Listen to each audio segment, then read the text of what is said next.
The Guild is Maximum Lawyers' community of legal entrepreneurs who are taking their businesses and lives to the next level. As a Guild member, you'll build relationships, be held accountable, and learn strategies specifically designed to get you unstuck and accelerate your plan for growth. Members are also granted exclusive access to masterminds hosted around the country. Our next event is coming up, and we're heading to Scottsdale, Arizona. There's something truly magical about the power of these in-person connections where real-time breakthroughs happen. Picture this. You're surrounded by like-minded law firm owners tackling your business and mindset challenges together.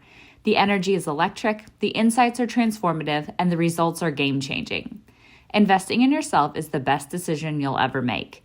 The knowledge, strategies, and breakthroughs you'll gain are priceless assets that will supercharge your practice and propel you forward. Join the Guild and secure your ticket to Scottsdale at the best possible price by visiting maxlawevents.com. And it definitely took a mindset shift for me to appreciate that there are tools like Infusionsoft and some of the other marketing and automation tools out there that, when leveraged appropriately, they'll multiply your efforts and they'll multiply what your team is capable of. And it's not a cold, robotic, automated experience. It's a personal one that you've designed deliberately to create a specific outcome.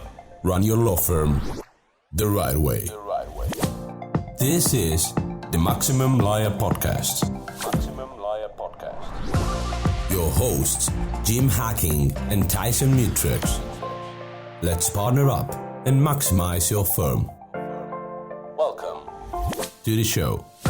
You're back on the Maximum Lawyer Podcast. I'm Jim Hacking. And I'm Tyson Mutrux. Jimmy, we have a guest that you and I are both very, very excited about. You want to do a quick introduction and get going? Yeah, so, I floundered around in the business automation wilderness for quite some time. Longtime listeners of our show know that Tyson and I are both proponents of Infusionsoft, and we're going to talk some about Infusionsoft today, but we're going to try to keep it on a bigger level, on a broader level of just sort of business automation, marketing automation. And I mentioned that I was floundering around for months and months trying to figure out how to use Infusionsoft, how to make a CRM work, how to segment my list, how to market to my clients or potential clients in a better way. And you've all heard the story of Goldilocks and the Three Bears. I had some advisors who were too hot, some were too cold, and Greg Jenkins was just right. I came across Monkeypod Marketing, and I came across Greg on Twitter, of all things, and I'll tell that story in a little bit, but we're really lucky to have on Greg Jenkins of Monkeypod Marketing. He is a guru when it comes to business automation, and the best thing that he's so good at is explaining complex automation in a simple way. So Greg, welcome to the show. Hey, thanks for that very warm welcome. I feel like I've got some high expectations to live up to now. Greg, the only question I really care about, but I'm going to ask you some other ones. The only one I really care about is how in the hell did you come up with that name? Yeah, so Monkeypod Marketing is my brand, and it was inspired by a restaurant in Wailea, which is on the island of Maui in Hawaii. To make a long story short, my girlfriend and I were there for a work trip, and we ended up going to this restaurant, the Monkeypod Kitchen, for lunch on the second day we were there. And we were there for a week, and I think we went back 4 more times just because it was that good. It exceeded our expectations in every way. And about a year later, I left my full-time employment at Infusionsoft to start my own business and kind of put my skills to the test. And I was trying to figure out what I would name my business. And literally the same day that I was kind of, pondering it or thinking about it, I talked to my girlfriend. We were long distance at that point. So I talked to her on the phone, and she went to a new restaurant, and I said, hey, how was that restaurant? And she said it was good, but it was no Monkeypod. And I realized that a year later, Monkeypod had still been this benchmark for excellence for us. And so it had left just more of a lasting impact than we realized at the time. And it sort of became this, I don't think that I have that lasting impact on everyone that I impact, but it became this goal for us for something that I wanted to strive after. Was that customer experience and that high level of service that leaves people with an experience that has changed them. And so for me, Monkeypod is just a reminder of that restaurant and how such a small little place in a small part of the world could leave such a big impact on me. Greg, I know that you were an entrepreneur before you went to work for Infusionsoft, and as you said, you're now an entrepreneur after you worked at Infusionsoft. Why don't you tell our listeners a little bit about your story, how you ended up at Infusionsoft, and then how you ended up out in San Diego? Yeah, sure. And feel free to interrupt me because I know I have a tendency to ramble. But the Cliff Notes version is I grew up in a small business family, and my dad had started an organization and grew it and literally run it from the basement of our home. And so his employees were kind of coming and going, and they were all kind of my friends. And once in a while, they'd stop and play Nintendo with me, that sort of thing. But when I went to college, I knew business was something that I wanted to focus on. And I actually accepted a job in the hospitality world coming out of college and very quickly discovered that that wasn't where I wanted to be. And a friend of mine had started a business right around the same time I was graduating. And so once I discovered that the hospitality, which is what I have my degree in, wasn't a direct fit, he sort of started chirping in my ear and said, well, hey, I've got this other thing going and you could join me. So I joined him pretty early on, and our business the first 5 years after college was installing and servicing draft beer dispense systems. And it was a blast. I mean, I got to work in restaurants and bars and country clubs and help them, run the beer lines from wherever their cooler was to wherever they needed that beer to be dispensed. And, it's a pretty gritty job to begin with, but what I underestimated was there's a lot of technical and logistical considerations when it comes to keeping the beer the right temperature, the appropriate flow rate, the right carbonation levels, and all of those things that go into maintaining the integrity of the beer. So I did that for about 5 years, and I sort of outgrew it, and I found myself ready for that next challenge, that next step, and that was when I started dating my girlfriend Sarah, and so I followed her to Arizona. And I found Infusionsoft. A friend of mine recommended, hey, you should check out Infusionsoft. And I told him quite promptly to go bug off because I was a beer guy. I wasn't a software guy. And why would I want to work for a software company? But after 3 months of unemployment, I started looking more seriously at Infusionsoft, and I realized what a powerful tool it was. And not only that, but I realized that in the 5 years prior, while I was running Capital Draft Service, I did a lot of things wrong. and seeing Infusionsoft and learning how the software worked, I realized that, man, my life could have been a lot easier. And it just made me sick knowing how inefficient I was and how much opportunity there was that I left on the table.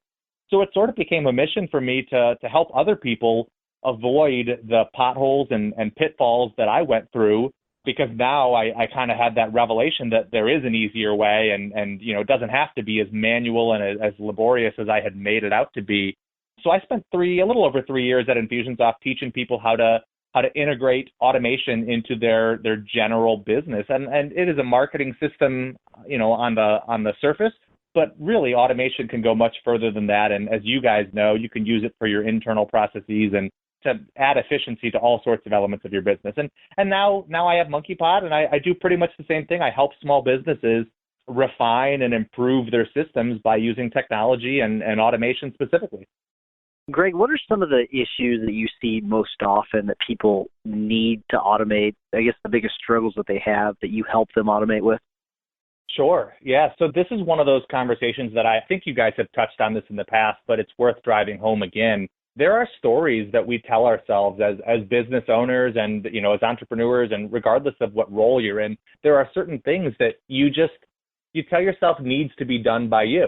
And sometimes that is the case, but more often than not, there is a way to introduce automation and still achieve the same result. And so I think that it's a matter of stepping outside of your role and looking at it objectively to really identify what are those things that take up my time and what do I actually need to be doing? What is the best use of my time?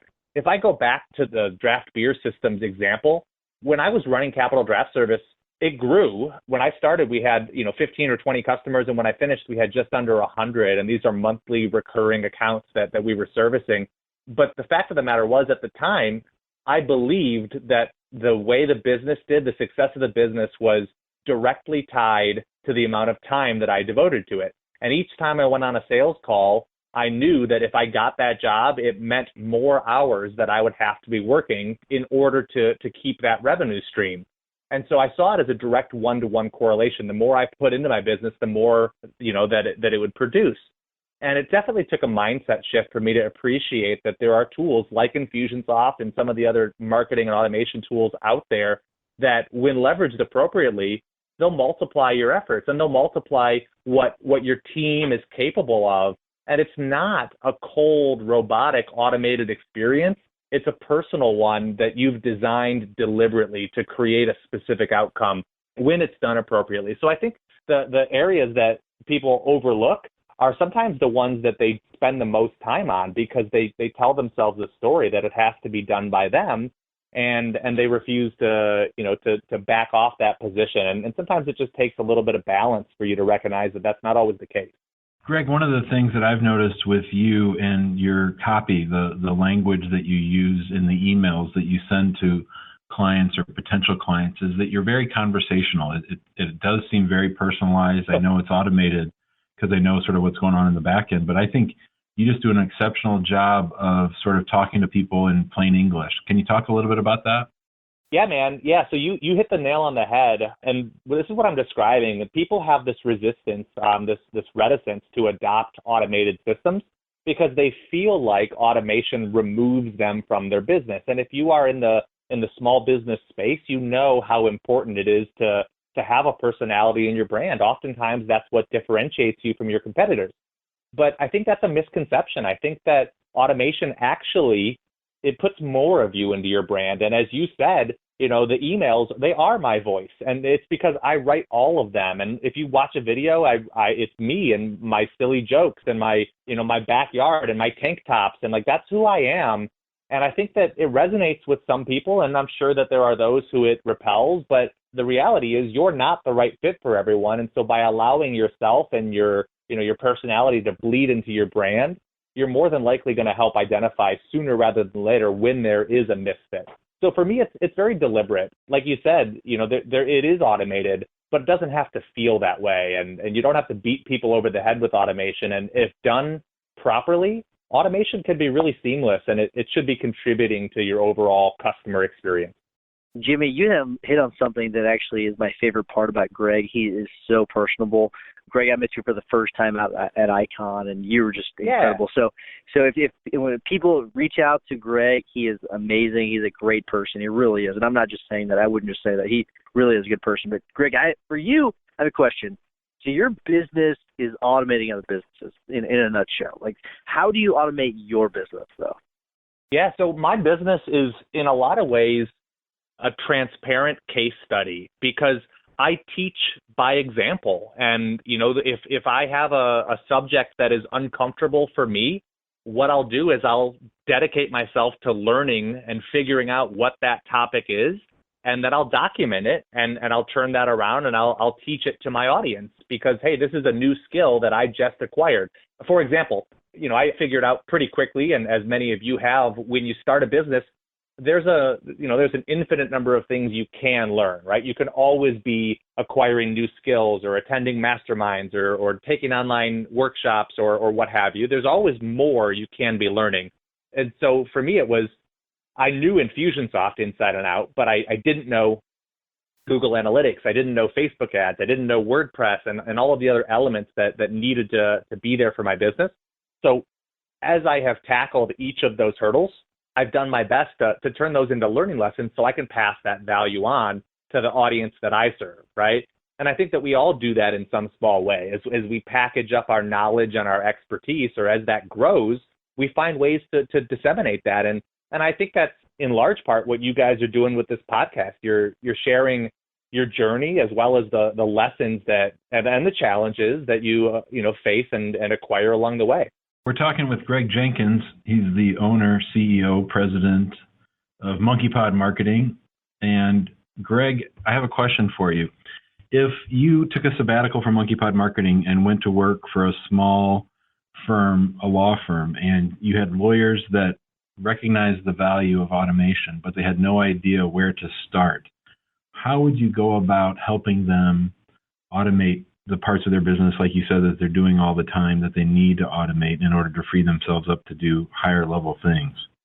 Yeah, so that's another good question. Thanks, Jim. I think that I would start, and I think this wouldn't surprise me if it's a topic you guys have touched on in the past, but I would start by encouraging, anyone, and no matter what your industry is, but anyone to just document what it is that you do every day, right? What it is that you do every week, and do that for a full month. And it doesn't need to be, minute by minute, but in large part, what consumes your day and how much of your time goes into each aspect that makes your business run. And for what you're going to uncover is that there are definitely patterns and there are definitely trends. And there's a rule: if you do something 3 times a day, find a way to automate it. And then once you've gone through your week and you've found all the things that you do 3 times a day and figured out or looked at it through an automation lens and identified whether or not it can be automated, then you go back to that calendar and you go through and say, what are the things you do 3 times a week, right? And how do I automate those? And you comb back over it. And yeah, you're not going to be able to automate everything, nor should you. But there are certainly some things that are taking up your time or someone's time that are probably not the best use of their strengths. And a big one is scheduling. I know that with lawyers I've worked with or encountered in the past, oftentimes there are either face-to-face meetings or phone meetings or Skype meetings to have conversations. And scheduling itself can be extremely time-consuming and can be manual. And there are plenty of technology-driven solutions that should make that simpler. Not just the scheduling, but it can enhance that experience by layering in email or text reminders for those appointments or automated follow-up based on the outcome of that, right? And if those are manual pain points for you, there are systems that can refine it. And if you know that every time you get off the phone, you have to do the same set of actions, I encourage people to think about those as like a series of dominoes. And rather than tipping over each domino independently, take the time to set them up in sequence once so that all you need to do is knock over that first one and the rest of the things just sort of happen. It sounds like witchcraft, but it really isn't as complex as most people make it out to be. Greg, can you talk a little bit about your onboarding process whenever a person calls you to hire you? Yeah, and I'm glad that you circled back to this because I recognize I kind of glossed over your question earlier when you said, how do I automate my business? And I said, well, I do it transparently, which isn't enough of an answer. So I automate every single aspect of my business because I'm an expert in Infusionsoft and in automation, and that's how I scale. I'm a one-person workshop. And so to have the impact that I want to have and serve the people that I want to serve, I wouldn't be able to do it if I did everything manually. So that's the truth of the matter is. But specifically for onboarding, I have 3 primary revenue streams for my business. So I have virtual courses, which are sold online, and then I have a membership program, which you guys know a little bit about, and where I serve a community of people in a one-to-many format. And then I have occasional small group events where I invite my members, and a handful of them will come out for a business retreat where we talk about their business, identify areas for automation like we're discussing here, and then we go about executing on it. And so those are the 3 channels for my business. And depending on which one you are interested in, you're going to enter my database and my funnel and my customer journey at a different entry point. So I have various lead captures, which is it's a simple marketing term, but it's basically where people interact with me. And depending on which one you sign up for, I'm able to infer certain things about you, right? And if you're a law practice and you probably practice a specific, aspect of the law, like I know Jim is heavily focused on immigration law. But if you serve multiple audiences or multiple niches, or if you solve multiple problems for people, here's a little secret about your customers. They don't care who else you are a good fit for. What they care is, can you help me? And I think it's important to identify that, because I go to a lot of websites where people have a list of all of the stuff that they do. And if you have 10 things on your website and I'm only looking for one of them, that means that the other 9 are noise. And so what you want to do is figure out how people are finding out about you and have a dedicated page or entry point that just speaks to those specific pain points that that particular person is experiencing. And then once they tip over that first domino by signing up for whatever that offer is, it could be an ebook or a weekly subscription, or it could be a free consultation or a quote, or it could be any of those things, right? But once they sign up, that's the first domino that then puts into motion. For me, it's a welcome series where they get whatever it was that they asked for, but then everyone, no matter where they come from, goes into what I call my Meet Greg series. And it's, if you sign up, if you go to monkeypodmarketing.com and you sign up for anything that I have to offer, you're going to experience an automated funnel that introduces me. It talks about the story behind Monkeypod, and it talks about what I do and who I serve. And then it also talks about what I'm not and the problems that I don't serve. And the reason I do that is because those are conversations that I've had. And oftentimes I get people on the phone who are saying, Greg, I want to hire you for this, this, or this. And that's not what I do.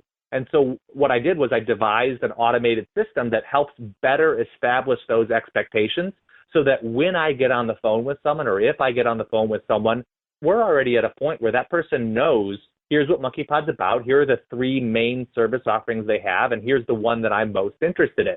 And of course, based on how they got into my database, I'm denoting or I'm annotating the preferences that I've either inferred about them or that they've explicitly expressed so that I can put promotions in front of them that are relevant to whatever it was that they raised their hand for. And I use the automated systems to take them all the way through from that discovery portion through to a purchase. And then, of course, for fulfillment on my virtual courses, if you buy something, I get notified, but I certainly don't have to do anything for it. That automation should kick in, and you should automatically receive your credentials and have access to your course content. And like I said, I wouldn't be able to do what it is that I do if I had to spend all of my time manually bridging those gaps. All right, Greg. Now, here's one of the things that I struggle with a lot myself, and I absolutely do encourage everyone to sign up for Greg's email list. You'll see through what he does, what he sends to you, the power of automation and the messaging. But one thing that I struggle with is when you have a business that's already operational and you need to automate it, how do you find the time to, Tyson's really good at this, to build out the systems, to devote the time so that you're not doing things over and over? Like, how do you find that sweet spot in keeping the business ongoing, but at the same time doing the work to minimize the repetition and the repeat tasks? I'll give you my answer, but I would love to hear what you guys have to say because I'm not convinced that I'm doing it right. I suffer just like a lot of you do from I think it's Jim Collins in Good to Great, who talks about working on your business rather than working in it, right? And that's an analogy most people can connect with is I spend a lot of time making my business run. And so how do I step away from that and design new systems to give myself back more of my day? And that's actually where the idea for my business retreats came from. It was a little bit over a year ago. It was about a year and a half ago. And I was talking with my girlfriend and I said, hey, I feel like I need to just unplug and go to a cabin somewhere and figure out some high level strategy for where I want my business to go and then identify and map out the systems I need to put into place to take it there. And she said, okay, well, you should do that. If that's what you need, you should do that. And so I rented a cabin in Flagstaff, northern Arizona, and that's what I did. But I made the mistake of, I talked about it with a handful of people. I said, hey, here's what I'm going to do. And then 3 different people said, well, I need that too. Can I come with you? And so the first workshop I led was intended to be a business retreat for myself. But what I ended up doing was helping these other businesses, work on and identify and automate the things in their business. And it was a 72-hour, power-packed weekend, which I'm terribly proud of. And we did a second one about a year later. So about 6 months ago, we did a second one. But yeah, I left that weekend realizing that, shoot, I still need to do this for myself. And so the answer for me has been once a quarter, I block off a full day just to do an audit of my customer experience. So what is it that my customers go through and how do they find out about me? What are all the different avenues that they can come to my website and where do they opt in? And then what happens? Because here's what I found. Even if you have automated systems designed, they are a product of what your business looked like at the time you designed them. And your business evolves. It certainly doesn't look the same as it did when you started, and it doesn't look the same as it was a year ago or 6 months ago. So I find that about once a quarter, it's important to block off a full day just to go walk back through what your customer journey looks like and figure out not only is it efficient, but is it intentional? Is it something that you have built and you've designed, or is it just something that has kind of emerged out of necessity? Because oftentimes that's the case. We do something and we figure out how to do it, and then that becomes our system just because it worked, and that we don't stop to consider if that's how we should be doing it. So for me, that's been the secret is once a quarter or so, I block off the time to spend some focus on it, because otherwise it gets swept under the rug. There are too many plates spinning for me to really stop and give it the attention that it honestly deserves. But I'd love to hear how you guys do that. Great. Well, I think you nailed it on the head, because I think what you have to do is you have to map out your process, what you're doing currently from start to finish, or so from point A to point Z. And then you also need to map it out with what your company looks like or should look like from point A to point Z. And then also, as you're looking at your business, you talked about this, is it identifying the redundancies. Okay, so you've mapped it out. Here's how my company looks, or here's how my firm looks right now. Here's where it should look, because this is what the customer experience should be. And so you want to fill in those gaps. And then you need to do what you said you did, is you need to sit down and do it. Just do it. I mean, so a few years ago, my firm, whenever we said we're doing the automation thing, we gave ourselves a deadline, and we said we will be in fully automation mode by this date, and we did it. And so it was a lot of late nights, a lot of hard work, but I think you just have to do it. And I think that, Jimmy, I think you're in that process right now. And so, Jimmy, you want to talk about the process right now with how you're trying to get your during unit automated? Well, it's slow going, and it's slow going for sure. I mean, Greg, I know you haven't listened to all of our episodes, but we often talk on here. Tyson's really spent a lot of time with Infusionsoft working on his during unit. That is sort of the provision of legal services. I've spent a lot more mine on segmenting my list, my potential clients, and sort of that. And so it's slow going. It's something I struggle with. We're so busy at the moment that it's really hard to carve out that time. One of the good things is that my wife has joined the firm, and she's really good at sort of developing the systems, and so they've sort of taken over a lot of that. But as far as the automation, it's a slow slog. We have now done what Greg was talking earlier about lawyers. One thing that we can really free ourselves up is the scheduling. So I really am not the master of my own schedule at all anymore. We're sort of outsourcing call intake, and we have a company that's setting all of our appointments for us, and we're also using automation to let clients pick their own meeting times. Yeah, this is a subject that you guys talk a lot about with regards to accountability, right? And setting yourself these goals. And as Tyson pointed out, it's a matter of attaching not only specific requirements to that, but a date. You know, that's the difference. A goal is a dream that has a date attached to it, right? Is you giving yourself a deadline which you intend to stick to, and then it's a matter of just holding yourself accountable there. That's, to me, it comes down to being intentional about how you prioritize, because there are plenty of things that I want to be better at, right? Like, for example, I mentioned Google Analytics earlier as something that I know my business could benefit from if I understood and leveraged Google Analytics differently. But the reality is I haven't prioritized it yet. I have Google Analytics installed, so it's collecting data, but I never log into it. And I know that that's a shortcoming of mine, but my business is growing anyway, so I just haven't taken the time to really dig into it. And so it's a matter of, I think, looking at, is this something that is going to pay an immediate return? Is it essential, or is it just enhancing? And that's a good way for you to help go through your list of priorities and establish what you need to work on first and how you're going to make the time for that. Greg, we are getting close to time. So will you tell people how to reach you if they want to get a hold of you? Yeah, so as you might imagine, I am all over the interwebs. You can find me at monkeypodmarketing.com, or you can find me on Twitter at InfusionGreg. Jim, I'd love to hear the story as to what or how we first connected there. And I'm fairly active on Facebook as well. I've got a Monkeypod Marketing business page and Monkeypod Marketing on LinkedIn. So if you search for me on any of the primary social channels, I should pop up.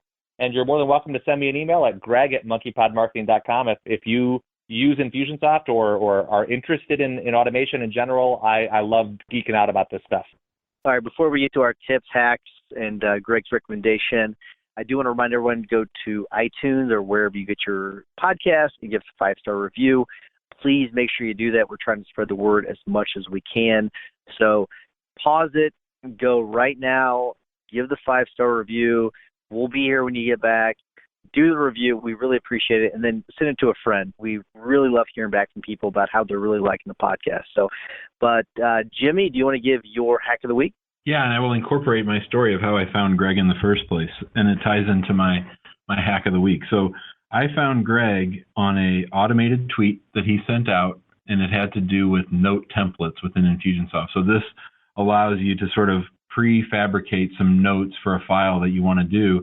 And I've been using Infusionsoft for years and years, and I never knew that this was a possibility. And I know it's something that's very simple and very basic, and you two are probably giggling because it's so basic, but I was so happy to find out about note templates. Like I almost did a little note template dance because there's so many things that we write down in a file on Infusionsoft over and over that it just boggled the mind that you could automate that. And my hack goes right along with that. And Greg, I want you to talk a little bit about this before you give us your tip. My hack is that outside of Infusionsoft, Greg has developed a pretty slick system for automating some social media things that take time. And the one in particular that I've really been taking use of lately is with followers on Twitter. And so if our listeners are lawyers and you're on social media and you want to know how to just automate that a little bit more, especially when you get a new follower, Greg has developed a system. It's outside of Infusionsoft, I'm pretty sure, Greg, isn't it? 100%. Yeah, it doesn't use Infusionsoft at all for this one. Yeah, so I'd like you to take over my hack and sort of explain exactly how that works. And the other thing about Greg is I'm gonna toot his horn here for a minute. Is Greg doesn't charge enough for his programs. He's very generous. He really is an evangelist, and people are always telling him, I know for a fact, that he should charge more. His prices and his education that he'll give you is very, very reasonable. So I can't sing his praises enough. But Greg, if you could tell us a little bit about that automation, I think our listeners would really get jazzed by it. Yeah, so I use a tool called Zapier. That's Zapier, and you guys may have heard of it, but it is essentially it's automated recipes. It's very similar to If This Then That or Workato. If you're familiar with either of those do similar things.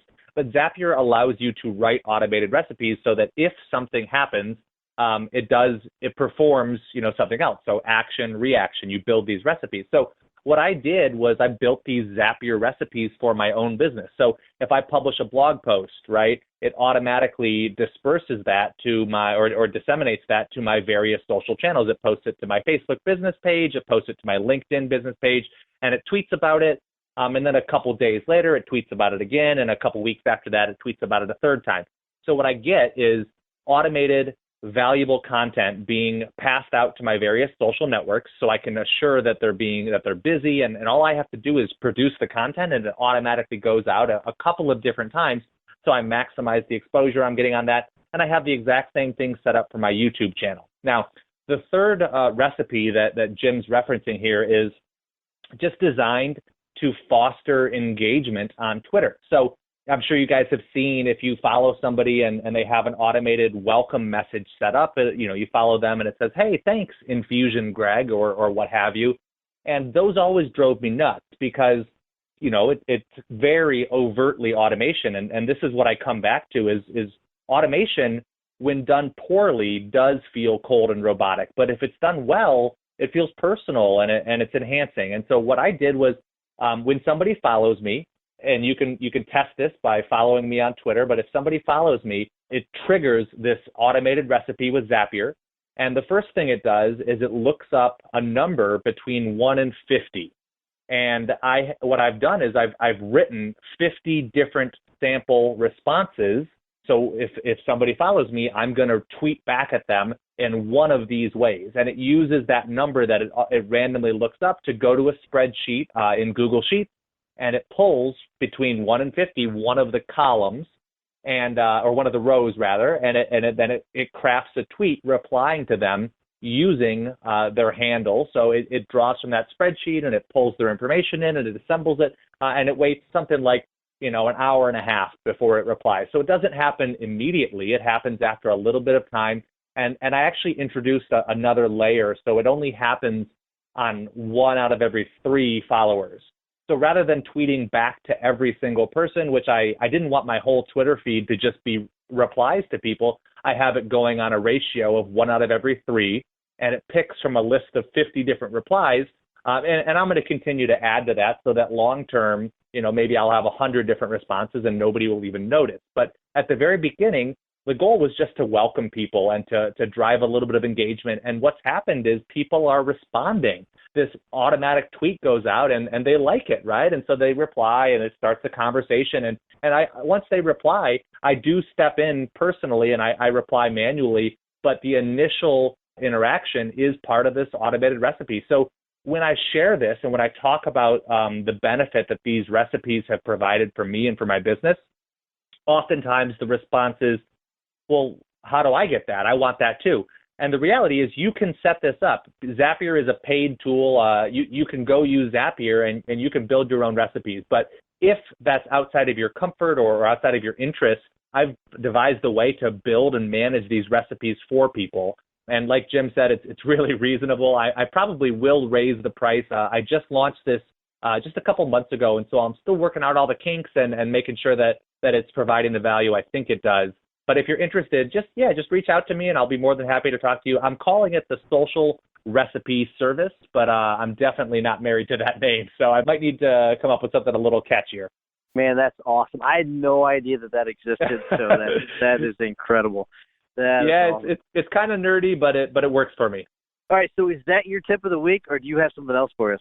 I was going to recommend a website. It's workhacks.com, and it's a friend of mine. Her name is Julia Roy, and she has a podcast where she talks about productivity hacks and work hacks, and it's all about tools and things that will make your life and your business easier. I just recommend, checking it out at workhacks.com, or go into her, she has a newsletter, I think it's called Tool Candy, and it shows up in your inbox every couple of weeks with just specific tools that are designed to optimize what you're already doing.